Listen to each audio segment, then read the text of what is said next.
Mes chers compatriotes, alors que s'annonce l'élection présidentielle du 25 février 2024, notre pays est confronté depuis quelques jours à un différend entre l'Assemblée nationale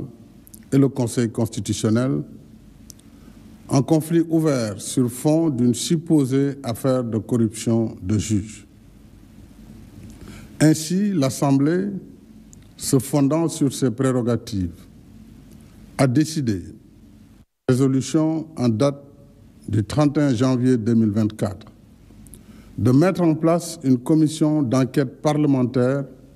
pour éclairer sur le processus de vérification des candidatures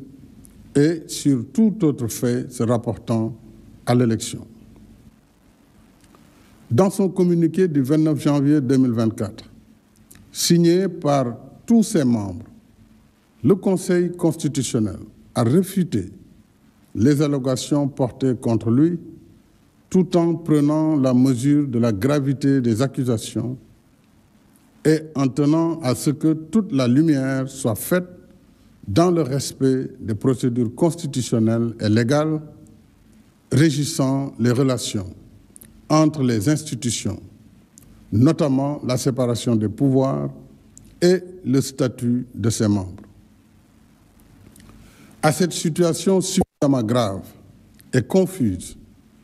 est venue s'ajouter la polémique sur une candidature ou une candidate dont la binationalité a été découverte après la publication de la liste définitive des candidats par le Conseil constitutionnel, ce qui constitue une violation de l'article 28 de la Constitution, qui dispose que tout candidat à la présidence de la République doit être exclusivement de nationalité sénégalaise. Ces conditions troubles pourraient gravement nuire à la crédibilité du scrutin en installant les germes d'un contentieux pré- et post-électoral. Alors qu'il porte encore les stigmates des violences de mars 2021 et de juin 2023, notre pays ne peut se permettre une nouvelle crise.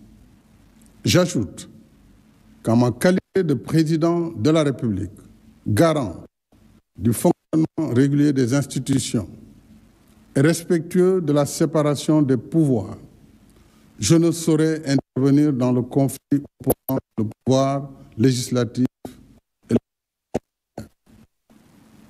Devant cette situation, l'Assemblée nationale, agissant en vertu de ses prérogatives, m'a signé pour avis, conformément à son règlement intérieur, une proposition de loi